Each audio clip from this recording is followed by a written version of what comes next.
Everyone, welcome back to the part 2 of revamping our old iOS app. So previously I've shown you how I've created an app based on UI Kit few years back. So now I'm going to upgrade it and hopefully eventually post it on App Store. So the first step is to convert it into Swift UI. It is always good to use the latest tools and technologies to develop something because ultimately it is going to be replaced the older technology and it is going to cause a problem for you for your future upgrades of the app.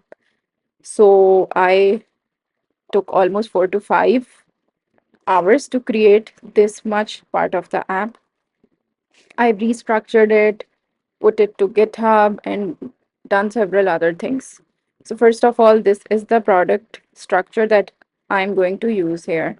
So there is a core folder, supporting files, shared folder, features, utils, and I'm going to now show you one by one what these folders can hold. So basically there is models and then there is a config folder that is going to handle our configuration files and in our case a simple constant static data.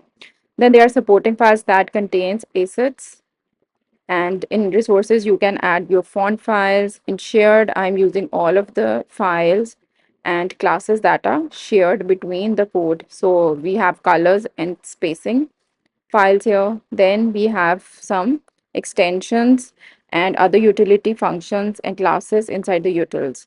So this is our main file. So I have provided here the support of Swift data to make the data persistent across screens. We have used a model container. So first let's see what is basically a weekday. So this is the kind of enum I'm using here to handle basically the days. This is the activity. And then we have scheduled activities that are going to hold the data of our activities that the user has scheduled. Then I have created a mock data to basically create screens and test it with some static data. It is also helpful if you are fetching the data from server to create a mock data that is going to help us to test different features. Then there is colors and spacing. You have seen it. Now I'm going to move to features.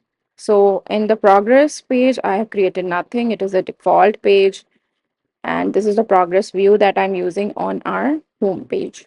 It is also going to be used inside our progress page. So we have two circles that are going to show us the progress. After that, there is a scheduled activity page that is going to basically help us to schedule an activity. So basically, this is used to present different values to an activity that is ultimately saved inside our Swift data. So this is how it's going to look like. So we have an image, a description, then some repeat days. On which days do you want to repeat in a week, and then a time. And after that, we are going to press the button add activity, and this will be part of our scheduled activities. So after that, there are some subviews which I'm going to show you. So in preview, you can view all of these controls, how they are working. In subviews, we have a time picker view, which is basically the time that I've just picked. Here is the time picker. Then there is a segmented picker that is part of our homepage. Now let's see what is a scheduled activity view. So this is how our activity that is scheduled is going to look like. Now there comes an add activity page. It is going to show you all the activities and you are going to pick one from it. I'm also going to enhance this feature. Now comes the my activity page, which is also a blank page. Now I'm going to play this code and going to show you how it's going to look like. There are certain bug fixes and problems in the code which I'm going to fix before moving forward. So we have two tabs, pending and completed activities. There is no activity. There is fixed name that I'm using here, constant name Alice. So this is basically how we are going to schedule an activity. I'm going to pick a time and some days. And then we are going to press the add activity button after setting the time.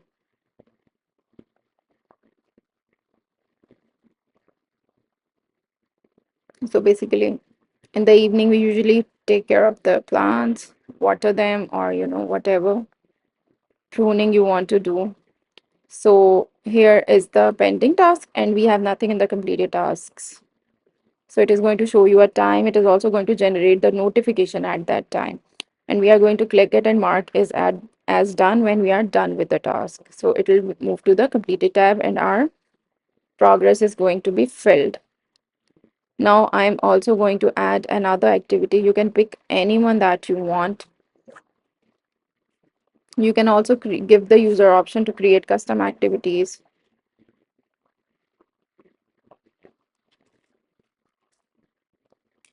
So basically, I'm doing yoga too today. So the progress is not getting updated right away. We need to see it why it's happening. We have to basically manage the states here. So this is all for the basic run of the app. You have seen here that the view is quite changed. Some of the functionalities moved here, some is still missing, and also I'm going to enhance this app. So I'm going to work on this app for the next few weeks and going to share you with the updates. And next we are going to move it to App Store and I'm going to show you the complete process along the way. So do not forget to like and share this video, subscribe to my channel. If there are any suggestions or questions, post in the comment section. Thanks for watching.